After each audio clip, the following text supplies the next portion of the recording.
Tim Horton'da işlеген ayal. Post. Abdori Gülşen Abdaqadir. 7. qism. Qur'onda ko'rsatilishicha, yer yuzida tunchi qalam tavirtib, xat yozgan payg'ambar İdris payg'ambar ekan. Ulug' Allah. Payg'ambarimizdan miros qolgan bu qalamni ching tutishga va kuchlik tavirtishga nisib qilg'aysan. Maryamgul xotirasidan. Tim Hortonda vatan xiyoli. Hayot xuddi Tim Hortonning ochiq qahvasiga o'xshaydi. Qahvaning jin shaytondek sat, kechidek qora, to'lg'oqdek ochiq, o'limdek rayimsiz bir ta'm bor. Ochiq va sat qahvani og'zingizga olgan chog'dagi bu chorsizlik yuzlaringizda ifodalanar. Ya teshig'i purkivtalmagan, yoki yutuvtalmagan, xuddi ya o'lim, ya ko'rim minutlardek. Ochiq qora qahva xuddi qora purganchilar bilan hech bir sabab ko'rsatishlaringga parvo qilmay, ustingda qilishlarni pulanglatib qarab turgan rayimsiz podshoning jallodlarga o'xshaydi. Ammo sen bu rayimsizni ayvashga keltirishni bilishing kerak. Xuddi ming bir kecha rivoyatidagi Shahrizod bir tarafdan zolim podshoning og'ziga xurmo, chilon, uzum va navat selib, yana bir tarafdan oxir tugamaydigan hikoya qissalarni to'qug'iniga o'xshash. Sen qahvani o'z xuy-payling va yuragingning xolishi bo'yicha shundoq qamlashtirib bir tangshaysanki, u xuddi shirin aslamallaringdek tatliq. Bir qarashdala butun horg'inliklaringni chiqarib tashlaydigan, so'ygan qizingdek haroratlik bir narsaga aylanadi. Yetarki sut qaymoq va shakarlaring mo'l bo'lsin. Aslida tangshalmagan jin shaytondek sat qora qahvani ichgan chog'dagi chorsizlik bu hayotda Maryamgul ko'rgan chorsizliklar oldida hech narsaga kor qilmas. Ohoy, qanchilgan chorsizliklarni ko'rib, qanchilab lavlarni qattiq tishlab, mushlarni qattiq turib, ustallarni qattiq mushladi. Maryamgul bu Kanadaga kelgicha Xitoy askarlarga bir tal tosh etib qo'yganligi sababi bilan qanchilgan qurolli Xitoy askarlarining hujum nishoni qilingan 15 yoshlik bir Uyg'ur bolaga amdil yordam qo'lingni so'zib, mashinaning eshigini ochishing bilan tang qilgan bir pay o'qda oldinga yiqilgan bu sabining o'lim oldidagi eng oxirgi chorsiz holatini ko'rgan chog'dagi chorsizliking. Qo'lingni ko'tir, terrorchiga yordam qilding degan tuhmatlar oldidagi o'zingni tushuntirolmaslik chorsizligi.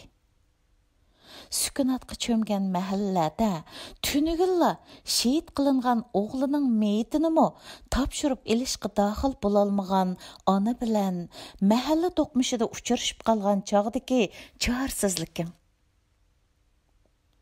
Maslahat joy kuni 1 soat suhbatlashimiz degan bahona bilan og'inlilar orasidan elib chiqib ketilgan navqiron yigitning Әтіс сәһәрдә ailesiga topshirib berilgan, tömürdə qardab ketgan jasdi aldida qo'l qo'shtirib turgan el-yurt jamoatning chorsizligi.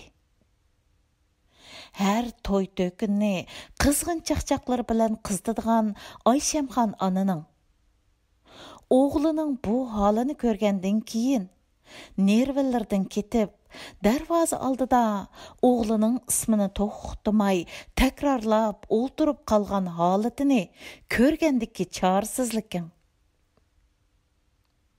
Her çarsızlık Meryemgül üçün xuddi Tim Horton'ның qahvasidek açıq həsrət elib geldi.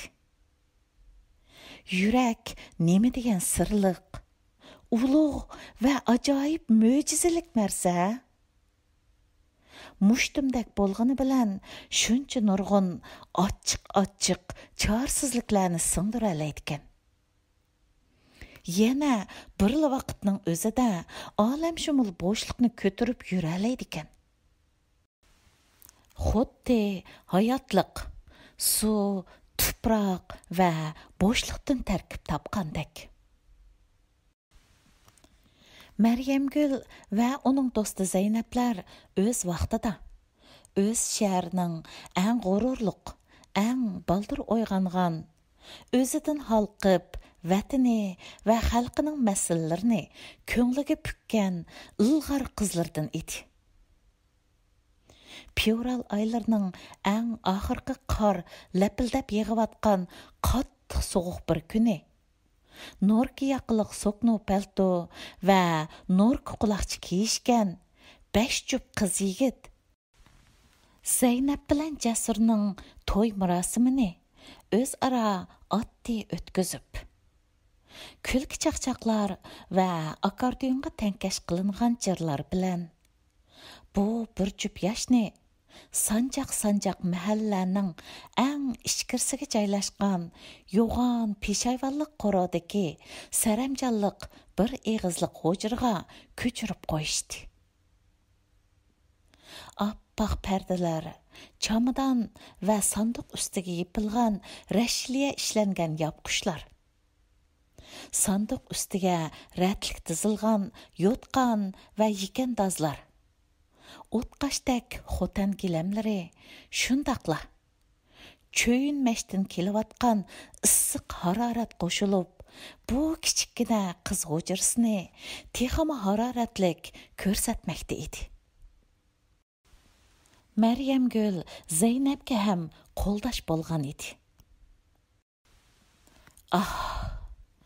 Bebaho, ta'riflash qiyin bo'lgan ayol qalbi. Hamda Uyg'ur ayolning qalbi. Bu ta'riflash qiyin bo'lgan qalbga bir qalbi yerlashdimi bo'ldi. Ayol qalbi shuning bilan pichirlashib, shuning hasratini bag'riga tengib yashaydi. Lekin erlar undaq emas. Bir kishi bir ayolni so'ygan turuqliq, mo'rti va pursti kelib qolsa, yondiki boshqa bir ayollar bilanmi? Ammo yana bir nuqtami borki, bir kishining qizqidig'ini ming, qo'g'lashqini bir bo'ladi. U tarbi Guangzhou, Shanxay, bu tarbi Almata, Qirg'izistonlarda qatrab yurib tijorat qilgan Jasurning dar haqiqat Alma-Ata, Bishkek va Toshkentlardagi noz karashma ayollar bo'stonliqlardan otlab o'tib ketishi task to'xtagan chog'larmi bo'ldi. Ammo qalb to'rda har vaqt Zeynepni saqladi. Qiz bilan yigit o'z hujralariga ko'chirib kirilib, qoida bo'yicha bir pada chaqchaq bo'lgandan keyin Jasur bilan Zeynepning do'stlari qaytish uchun o'rinlardan turishdi. Meryemgül shu chaqda Jasurning oldiga keldi-da, uningga qarab so'zlashga boshladi. Manga qara Jasur. Agar bugundan e'tiboran do'stim Zeynepning ko'zidan bir tal yosh oqqizadigan bo'lsang, uni uy ayoli qilib tashlab qo'yib, o'zing heliqi nomi mashhur O'ttir Osiyoda yuradigan bo'lsang, men sana savoqdishim, mahalladishim, yiroq bo'lsimi tuqqanim deb yuz xatir qilmayman. Bilib qo'y. u chaqda sana deydigan 4 eg'iz gepim bor, dedi qo'llarini yenik shiltib chaq-chaq aralash. Allah Allah, 4 eg'iz gepinga yana 2 eg'izni qo'shib, 6 eg'iz qilivatgina Maryamgul. Biroqlam jiq-jiq anglab qutulib ketay. Baq qo'rqib ketyapman jumo. Put-qo'llarim titrab ketyapti. Sening o 4 eg'iz gepingni anglamay turibla. Bu 2 nafar savaqtash va do'stlarning o'zaro qilishayotgan chaqchaqliq dialoglardan atrofdagi qadinas do'stlar kulishmoqda va diqqat bilan anglamoqda edi. Jasur birer romka içki içken bo'lsa kerak. Yuzlari sal qizirib turadi. O sözünü yana davomlashtirishga boshladi hamda shartlarga ko'ngan qiyofatda. Ma'qul Maryamgul. Men do'stingning ko'zidan oqqan har bir tal yoshni sanab, sana uning sababini tushundirib, doklasunaman har kuni. Sen buningdan xotirjam bo'l. Jasur bu so'zlarni shunchalik yumorliq so'zladiki, uy ichidan kulki qiqas chiqib ketdi. Buning bilan tang yana bir qitim chaqchaq boshlanib ketdi. Aslida mush o'ltirgan xonimlarning hammasi O'ttir Osiyoga seni ting-tinglig'ili chiqqan Zaynabning saqchillari. Vayt! Maryamgul bu ayol saqchilarning boshlig'i ekan, boshlig'i. Vayt! Almataga somkichilik qilg'il chiqqan ayollarga hargiz uchur bermasligimiz kerakkan og'inilar. Ularning hammasi Maryamgul qurgan ayol saqchilar atirtining saqchillari ekan. Vayt! Og'inilar, bu qitim sorunni sal yiroqqa, Toshkent tarafga yo'tkimisak, Almatda ishonchlik bo'lmay qilyotidi. Qadinas do'st-yaronlar kulki chaqchaqlar bilan bu yangi qurilgan issiq uvidan ayrilganda kech soat o'shkini ko'rsatib turadi. Lav inson a'zolari ichidagi eng so'yimlik a'zo. Lav so'ygi muhabbat va sadoqatga tunji tamg'isini urgan a'zo. Lav yana söygünün çilliqiga guvohlik berguchi sap tiniqlar. Yurakning do'pildab tankash qilishi, hayajondan titragan badanning hamrohligi va guvohlik berishi bilan dunyoni söygü muhabbatning go'zallashtirdiganligidan iborat bu haqiqatga imzo atgan a'zo. Lav söygüge besilgan tunji qadam va oxirgi qadam. Lav bugungi tatliq kechining xayr xo'shi. Lav yana ikki yurakning tong sahardagi marhabasi. Odam oti bilan Havo ona jannatdan ziminga qo'g'landi qilinib, uzunga so'zilgan judolikdan keyin Arafat teg'ida uchrashganda o'z xizmatini boshlagan Lav hozirga qadar dunyoni so'ygi muhabbat bilan zinnatlashga oz bo'lmagan ajrlarni singdirib keldi. Hujradan pas ovozda chelingan tambur muzikasi anglanib, bu ikki oshiq ma'shuqning go'zal simfoniyalariga yana bir akkord qo'shayotgandek tuyg'u beradi. Jasur tuzli qilgan birer eg'iz gap so'z bilib bilmay shahlo ko'zli xonimlarga bir tabassum qilib qo'yganligi sababidan ko'p qitim Zaynab tarafidan ig'ir jazolarga tortilgan. Uning oldida o'zini tushuntirib berolmay ko'p qitim lol bo'lgan edi. Albatta, shundoq bo'lish kerak-da. Chunki aşıqның көңлі nazuk. Оны azdab Zeynepning Maryamgül ismlik olmistak razvedchik do'sti bo'lib, "Manga qara Jasur, agar do'stimni bo'zaq qiladigan bo'lsang", deb ko'tildab chiqatdi bir yoqlardan.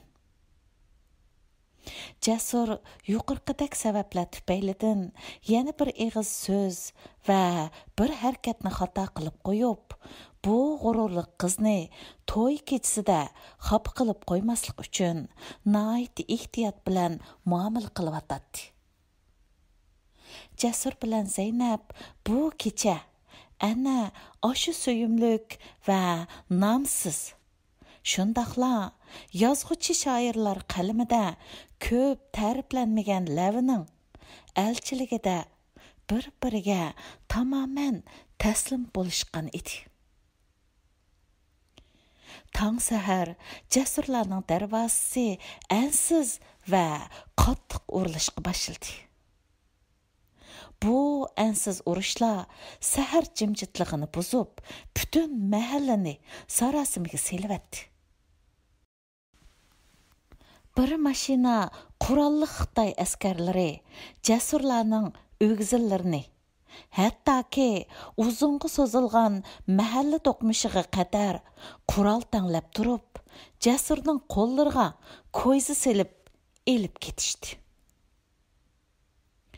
Qattiq soğuq va shivirg'an o'limoqda. Jasurning tuyuqsiz qo'lga elinishi bilan to'yning chilloq va boshqa narsalarimi amaldan qoldirildi. Hamma chorsizlik ichida nima bo'lganligini bilolmay gangrashmoqda edi.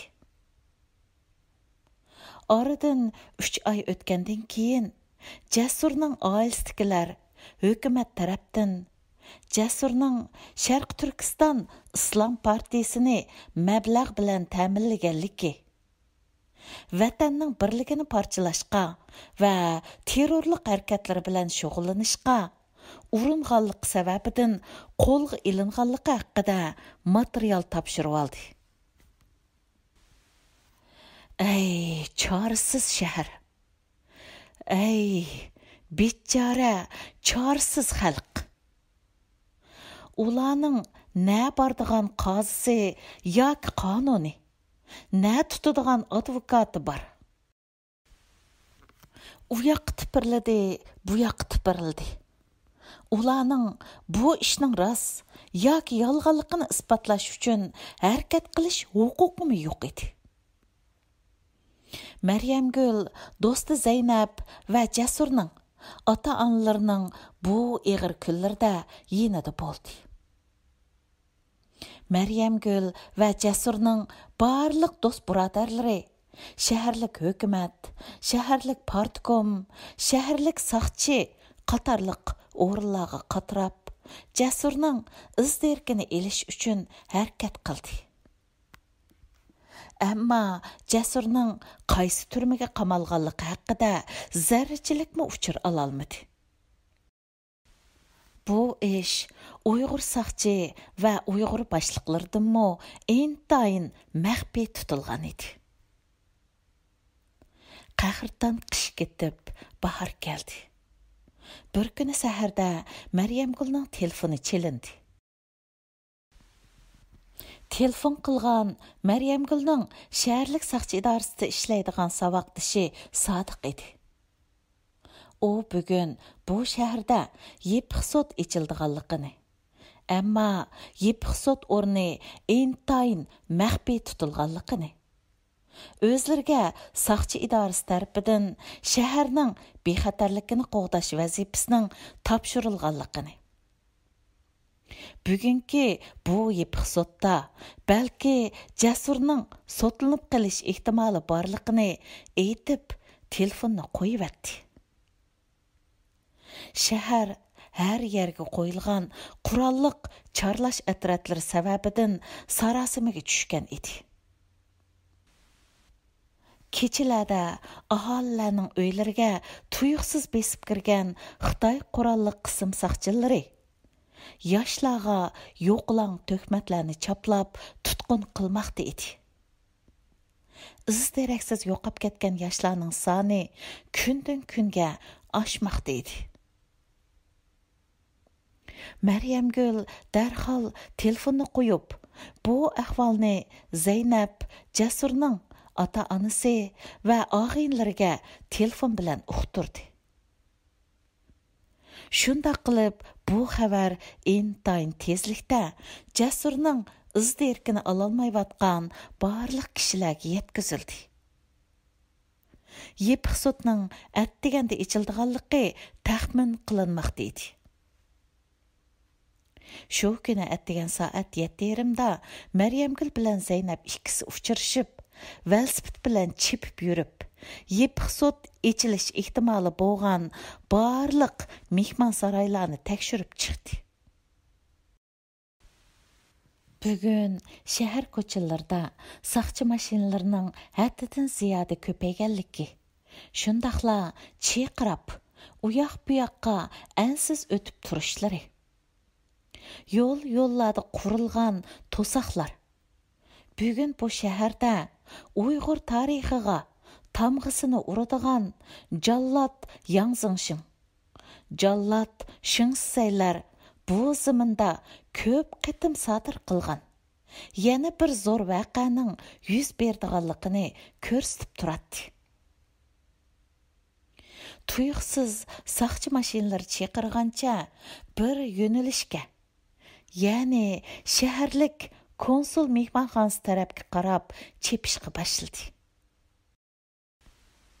Maryamgul va Zaynab shuningdek o'z farzandlarining izdirkini ololmayotgan ota-onalar to'pimi tok kaltaklarini ko'tarishib olgan saqchilarning qattiq to'sishlariga qaramay konsul mehmonxonasi tarafga qarab eqishga boshladi. Atdigan soat 11:30 bo'lgan chog'lar bo'lsa kerak.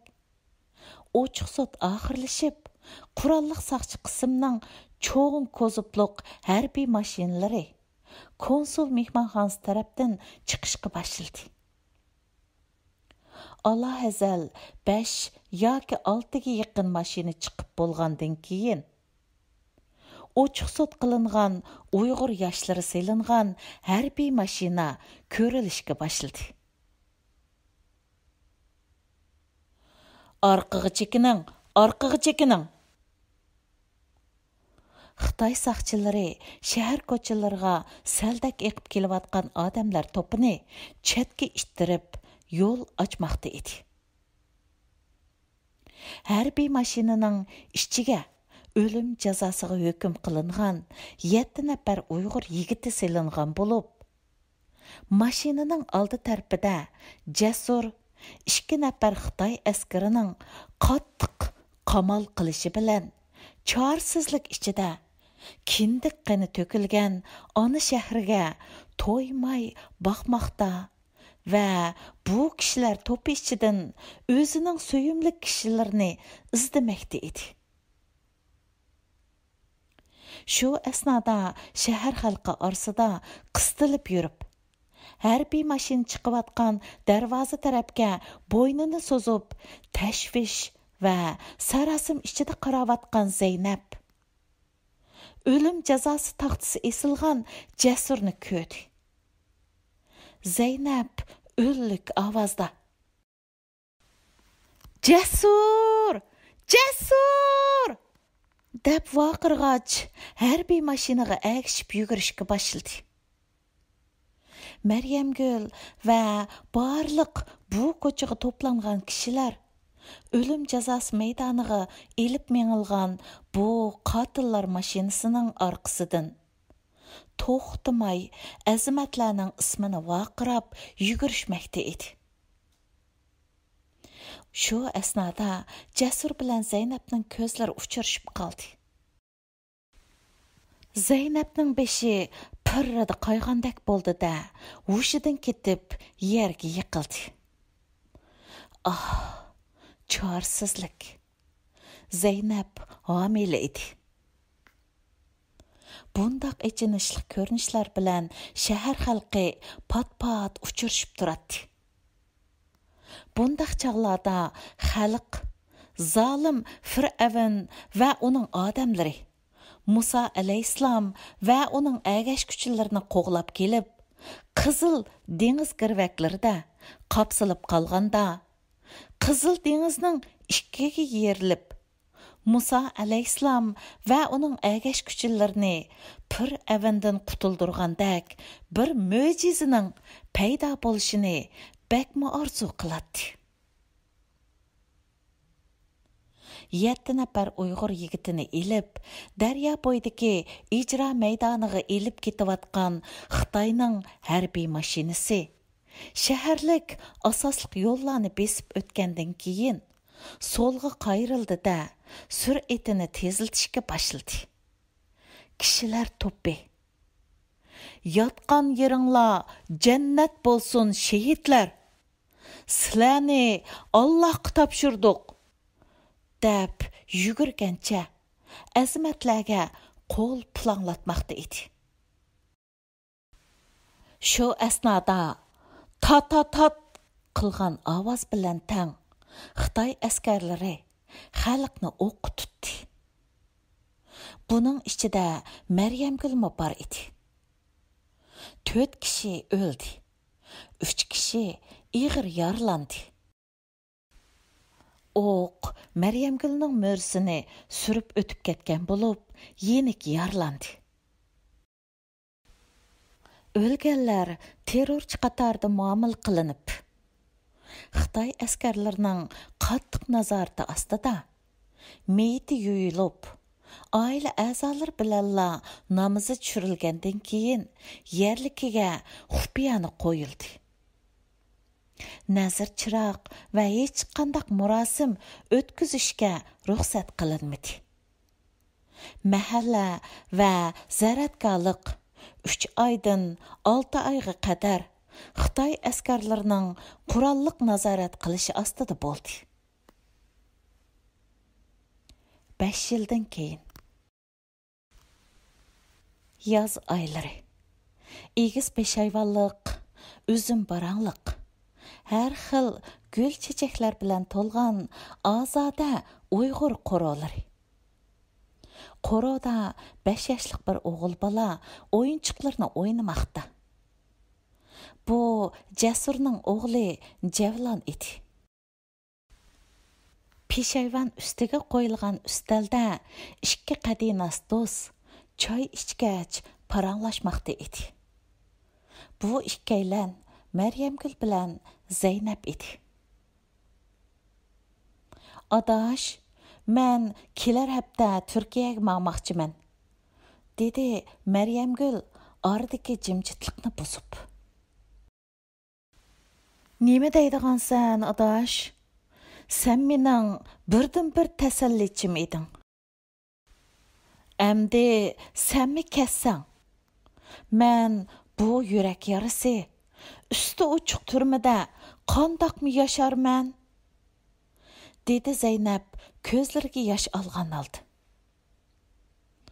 Adash, ko'nglingni buzma.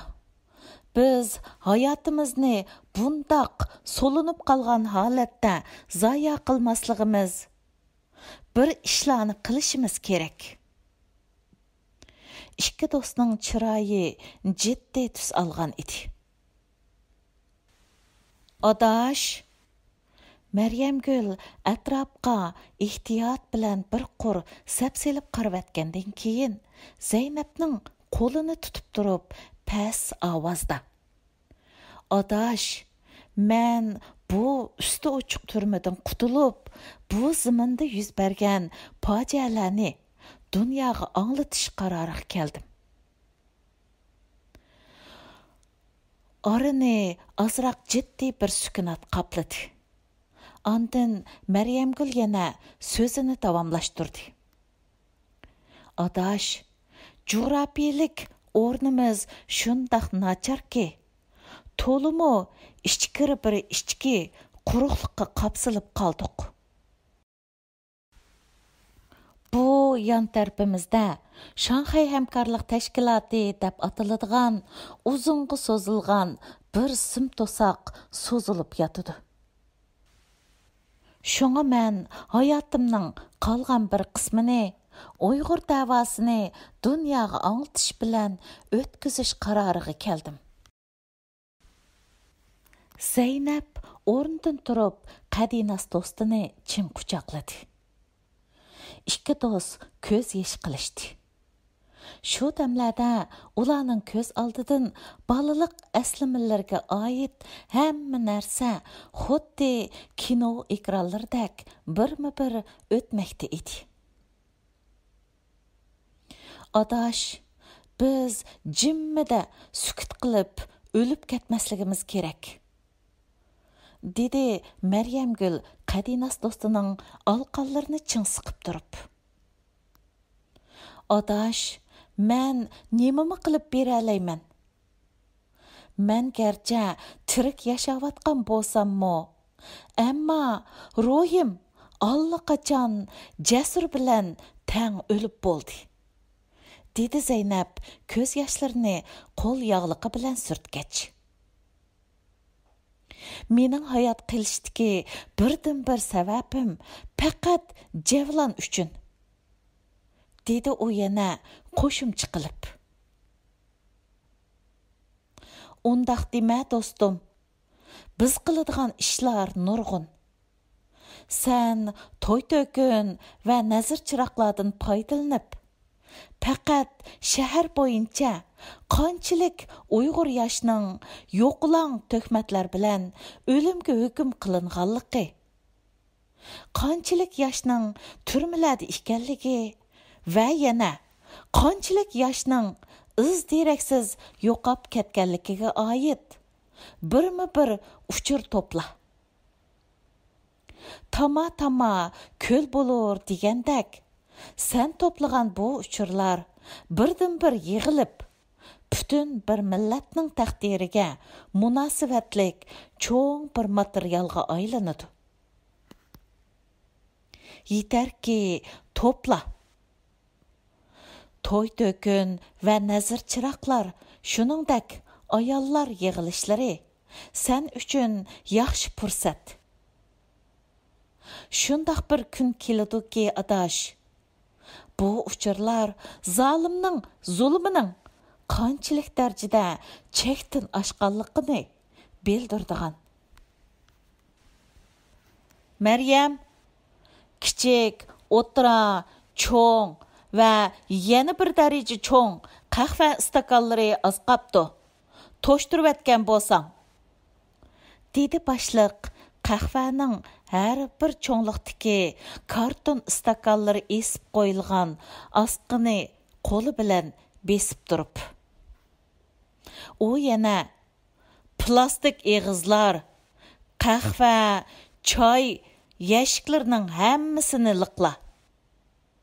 Yana bir cho'gin choy va bir cho'gin qahva damla. Xaridorlar ko'paydigan vaqt oz qoldi. Axlatlarni to'kib, axlat xaltalarni almashtir. U yana kichik xaltaliq sut, shakar qo'yildigan qachilarni ishorat qilib. Bularmi hargiz yerimdab qolmasligi kerak, dedi. Boshliq so'zlagach, hamma bulung pushqoqlarga ko'z yugurtib, Maryamgulga buyruq tushirmoqda edi. Mana mavu qo'l surtish qog'ozlarimi oz qapti. Liqla, dedi va qutini Maryamgulning oldiga tashlab berdi. U yana Tim Hortonda xiyol surishga bo'lmaydi. Put, qo'l, ko'z va cho'ng minga jiddiy ishlab turish kerak, dedi. Tim Hortonning boshliqlari har vaqt kulib turib, ishchilarning jinini ilib, jangalda qo'yatdi. Bu buyruqdan Maryamgul xiyollar olamidan uyg'ondi. O'zining vatanda emas, Kanadada ekanligini his qildi. Va qandaqdir bir jiddiy holatda boshlig'ining deganlarini bija keltirish uchun pay baslig'inicha ishlashga kirishib ketdi. Aslida Maryamgulning badani Kanadadagi Tim Hortonda ishlayotgan bo'lsa-mu, ammo yuragi va ruhi uzoqlarda qolgan ona vatani bilan birga so'qiyotgan chog'lar, 40ning qarsini olgan chog'lar edi. Bilamsiz, bir ayol uchun 40 yosh intayin xosiyatli yosh. Ayollar aslida 40 yoshdan keyin yashaydi. 40 yosh qizlik, ayollik va onaliqdagi barliq ortiqchilik va latofatlar mujassamlashgan davr. Qiyin ana qaynotasının xizmatini qilish, kechisi bo'shik quchoqlash, farzandlarni maktabga yo'lga silish va hokazo. Degandek ishlar 40 yoshga kelganda ozroq silikib, ayollar o'ziga qarashga boshlaydigan, sayohat rahbarlarini qo'liga ilib, nalarga berib sayohat qilsam bo'lar deydigan. Aynak qarab, endi o'zi uchun ozroq vaqt sarf qilish vaqtining yetib kelganligini his qiladigan yosh. Aslida 40 yosh qutluq yosh. Odam o'lgandan keyin 40 kun to'shqanda 40 nazarsi berilib, duo tilovat qilinadi.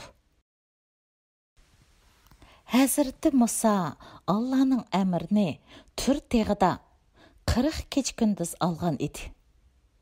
Allah Hazreti Adamның bədenini laydan aprida qilib bolğandan keyin 40 gün saqlagan.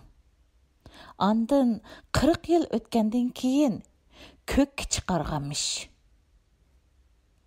Hazreti Nuhның kemisida 40 ayol, 40 erkek va 40 hayvan bar idi.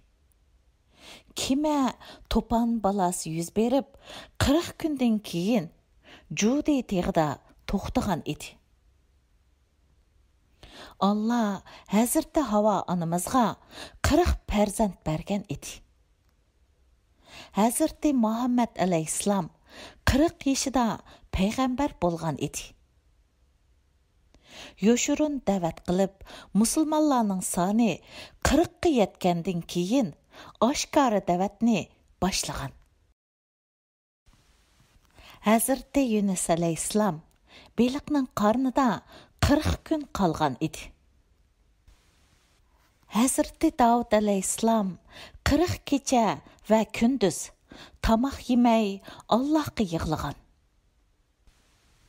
Üzüm suyi og'zi taqilib 40 kun saqlansa sirkaga aylanadi.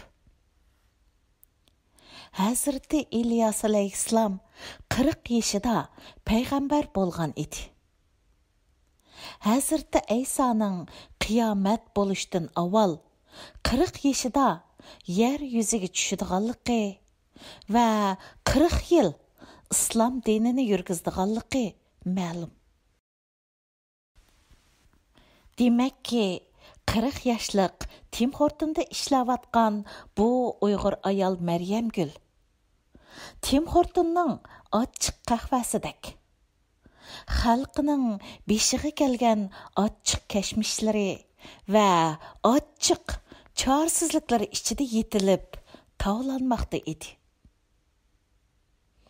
7-qism tugidi.